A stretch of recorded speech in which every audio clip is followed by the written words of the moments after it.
Hello everyone, this is allLogarithmsEqual. As of the day I'm filming this, I have just recently gone to the joint mathematics meetings in Baltimore, Maryland. It was really quite a good experience. But more to the point, I've been wanting for a while now to create a video about, indeed, the natural logarithm. Really, I'd like to just describe several different aspects of the natural logarithm, particularly just to describe its monumental excellence. So just to begin, I'll go over many of the more basic facts about the natural logarithm, particularly if you haven't heard of it yet, or if you need like a quick refresher about these details of the natural logarithm. And for those of you who already have a kind of a strong background in how it's defined, you can actually click this annotation right here, and it'll take you to some of the more advanced concepts, which fewer people know. The natural logarithm is typically introduced in schools as the inverse function of e to the x. So instead of y equaling e to the x, we consider the function's inverse, which is written this way, as being x being equal to e to the y. And so therefore, in this inverse function, y can be written as basically log base e of x, or more commonly, at least in public school education, the ln of x, natural logarithm. But if we substitute 2 for x or something like that, we're going to get 2 equals e to the y, and there's really no simple solution to that at first. In fact, the answer to that is the natural logarithm of 2. And by the way, that number will get its own entire subtopic later in this video. It's very, very interesting. Take my word for it. But just as a beginning synopsis of it, it really is irrational to my knowledge.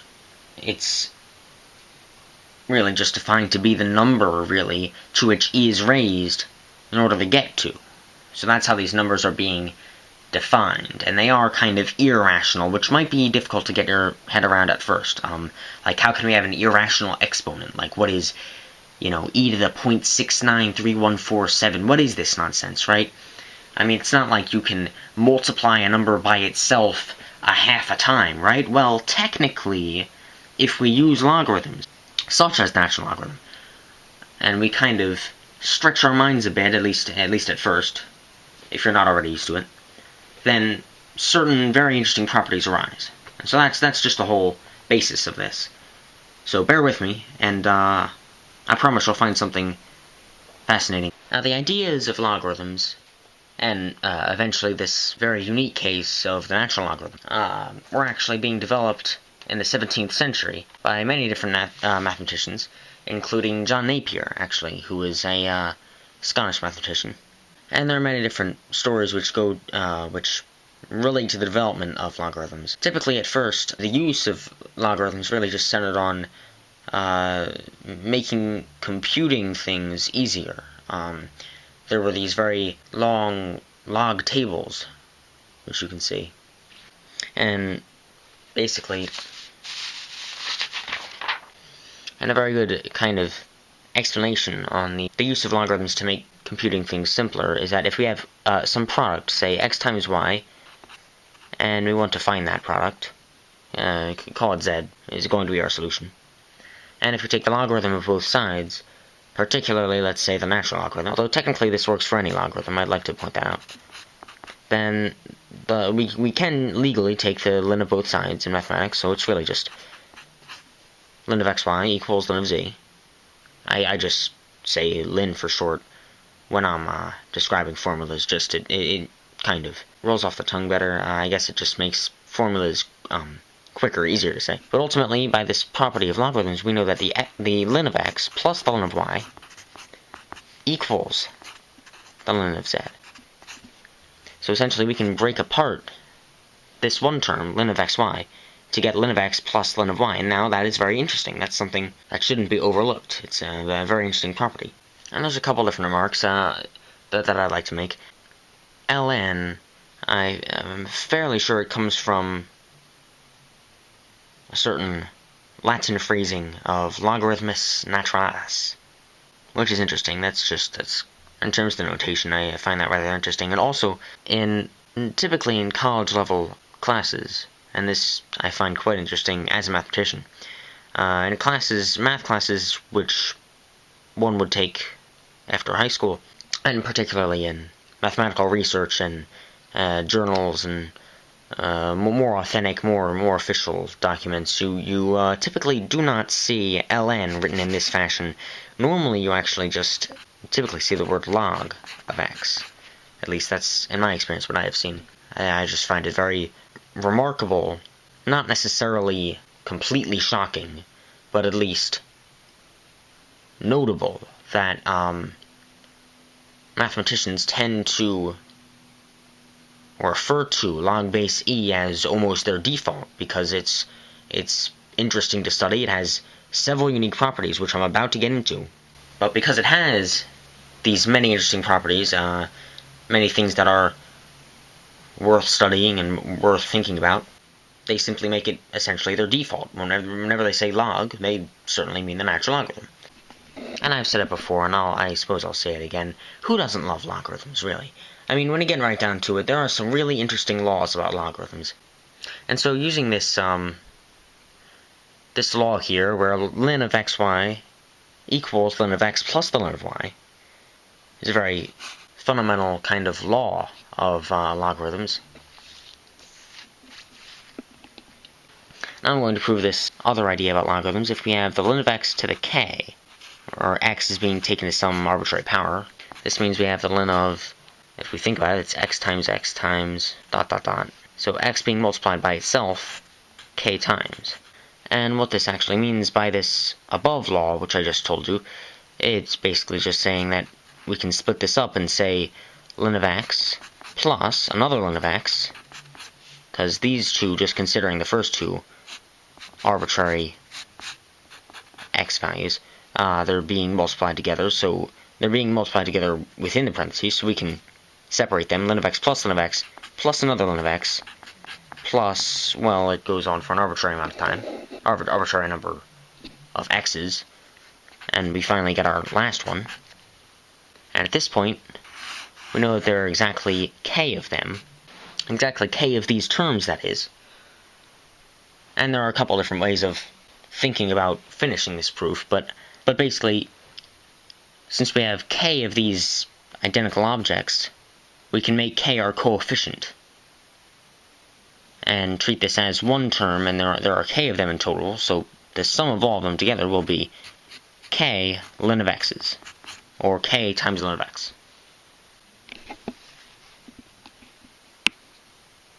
So now this is very interesting. Whenever we have ln of some number to a power, we can bring down that exponent as a coefficient in front of the number. But again, you might already be familiar with that again. Now here's a good question to ponder. What kind of numbers are we talking about here? I mean, in this above function which you see here, the e to the x function, if we consider just the natural numbers as our domain, just temporarily speaking, and let's include 0 just for fun, based on the Peano axioms. Well, e to the 0, if we use 0 as our first x value, well, that's really just e to the 0, so y is equal to 1 when x equals 0, and you can clearly identify that on the graph. That's pretty simple. But at x equals 1, we get y equals e, which is this irrational transcendental constant. It might be a little bit more vague in your mind as to what that number is. But there are different ways of defining it, and you can see other videos to which I'll link later on that one. And then, if we substitute 2 for x, we just get x squared. 3 for x just yields e cubed, and we get this e to the x function, which I'm sure you're already familiar with. But for this inverse, for this natural logarithm, if we substitute 1 for x, then we get 1 equals e to the y, at least focusing on this first line here of the inverse function. 1 equals e to the y, well, in this case we're getting actually the natural logarithm of 1, which in the conventional sense is equal to 0, although I have a bit more to say on that, which I will get to later. But in the conventional sense, ln of 1 is simply equal to 0. And, oh, I almost forgot. How about if we considered something like the natural logarithm, which is, in this case, the inverse function, when x equals 0, what would you do at that point? I'm curious to see what you think.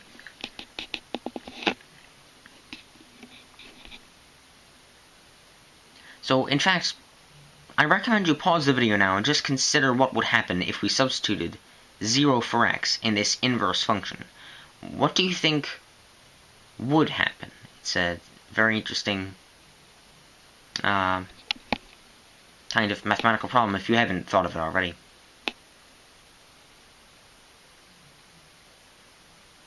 So basically, if we substitute 0 for x, well, we get 0 equals e to the y. But if you think about it, there is no number, positive or negative, that makes that function equal to 0. Because if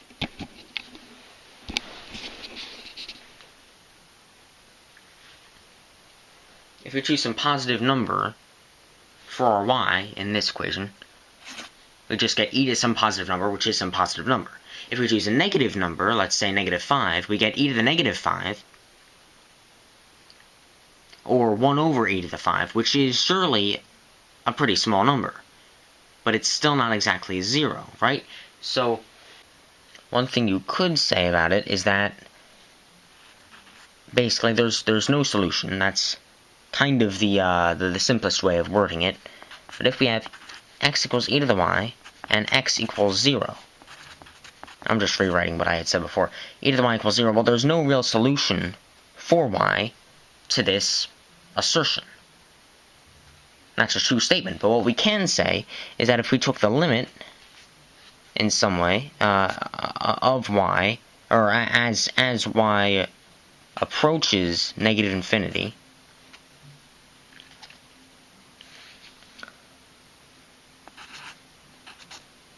of e to the y, then that would equal 0. So in this case, there is a limit, loosely defined, where the function does indeed approach 0, but it never actually gets there with using the system of rational numbers or real numbers. So similarly, in this inverse function which we've defined, there really is no such thing, traditionally speaking, as the ln of 0.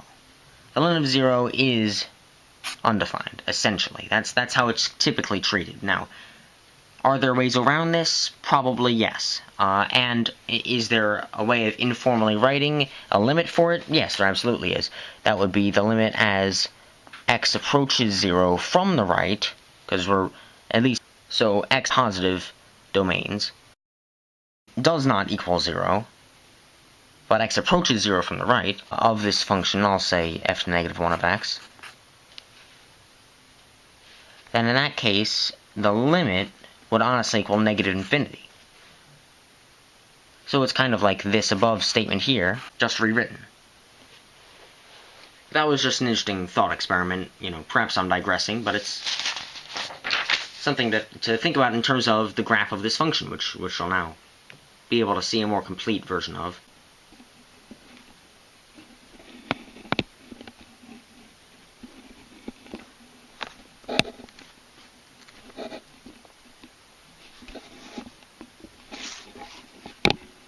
One thing you may not have known, well, it's basically that if we take the function y equals ln of kx, then we get something interesting, and something that is actually very much related to rectangular hyperbolas.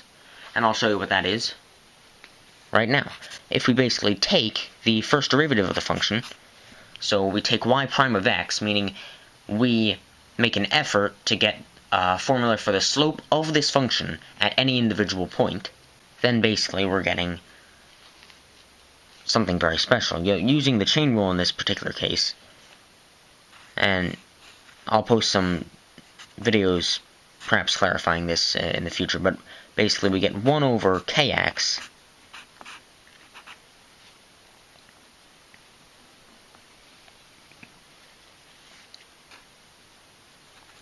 times k at this point.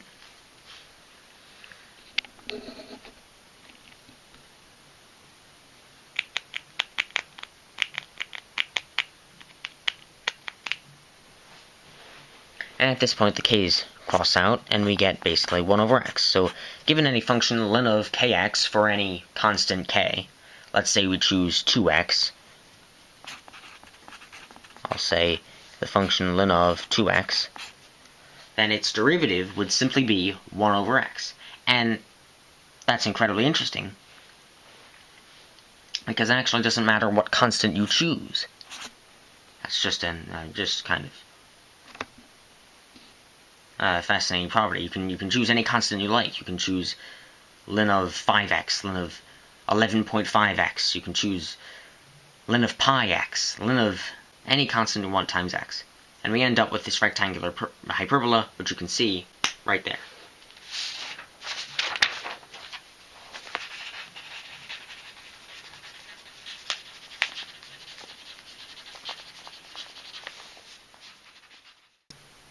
For those of you just joining us, there are many lesser-known facts, which is my next segment. Have you ever, for instance, wondered what the natural logarithm of -1 is? Well, now that's a very, very good question. As mathematicians, we tend to like to pose these interesting questions, where we try to, in some ways, break established rules, or at least construct new rules that lead to different ways of thinking, or new revelations, new insights. And this is a pretty good example of one, taking the natural logarithm of a negative number, something typically labeled as, error-filled, or impossible, or undefined, or something we should never focus on. Well, there is a time and a place for it. So then, what is the natural logarithm of -1? It's a fair question at the right time and place. So, as mathematicians here, we can consider the ln of -1 to be equal to some gamma. Now, in this case, we know that -1 equals e to the gamma. This is just one way of thinking about it, just kind of rearranging terms here. And I'm sure you may think to yourself at this point, well, see, there's no solution to this, right? I mean, gamma, even if it's negative, you just said, even if it's negative, this function e to the x returns a positive number, right? Well, fair point, but if we broaden our perspective a bit, we can actually consider gamma, in this case, to be actually a complex number. And this series on the natural logarithm of 1, where I do my best to prove Euler's formula, e to the I theta equals cosine theta plus I sine theta, you'll know that mathematics can be much more enriched if we consider complex numbers and imaginary numbers. So we know, I just said this formula, I should write it down. My favorite formula, well, personal favorite, although there are other very good formulas of mathematics, I shouldn't downplay those. But really, this just expands our thinking in considering imaginary exponents. And it's really not just for e. We can use complex exponents for other numbers, and I'll probably make a video about that down the road. But if we consider this as some kind of imaginary exponent that would give us this value of -1, this kind of possible value of -1, and see how we can find a solution to this. Well, in this case, basically, we just want to ensure that sine theta equals 0, since there's really no complex part to the number -1. So this can go away, we're fine with that. But this number, we want cosine theta to equal -1 in order for this formula to be true. And I'm simply going to pose to you the question, when is cosine theta -1 while sine of theta is 0? Well, that is a point on the unit circle in the conventional system. That point, -1, 0, can be described by the theta equal to pi. Now, isn't that interesting? Because you can see here the unit circle, at least in terms of radians, we get pi as our measurement of that angle in the conventional sense. And so therefore we know that e to the I pi equals -1, a fact which is emphasized very much in calculus class with Maclaurin series and things like that. And so this, in some sense, is actually the answer to the question ln of negative 1. At least that's what I submit as my argument. Basically, if we're solving for gamma, which back here we've already said gamma is the exponent of e, the exponent to which e is raised, in order to get negative 1, well, in that case, the answer would be I pi. Therefore, gamma, the ln of negative 1, is equal to the imaginary number I pi. And that is truly interesting. But don't go away yet. There's even more information with which I intend to surprise you. What may be a natural question at this point is that, what if we were to try to take the ln of some imaginary number, let's say the ln of I? Now this is even more amazing. Let's say we define this to be equal to gamma. Let's try a similar tactic as used above. Let's say I equals e to the gamma. I'm just using a property of logarithms. And in this case, once again, presume gamma itself to be a complex number, or at least an imaginary number. So e to the I theta, where gamma equals I theta, equals cosine theta plus I sine theta, which equals I in this case. Well, now that actually does make some sense. It shouldn't be disregarded. There is certainly, we can make a solution to this. We want to ensure that sine of theta is 1, and cosine theta, if possible, we want to make it 0, because in this case, it would be 1 times I to get our final solution here, which we desire. And what is the point where cosine theta is 0 and sine theta is 1? Well, that is a point on the unit circle, as I've said before, as you can see. It would be 0, 1, and in that case, we know the angle representing that point on the unit circle is simply pi over 2 radians, or 90 degrees. So we can simply say that e to the I pi over 2 equals I, which is another true result of Euler's formula. And therefore, if we rearrange this and just say, what is gamma, the ln of I? Well, our main solution is that I pi over 2 is the value we're looking for. Thanks for watching. I will continue this in part 2.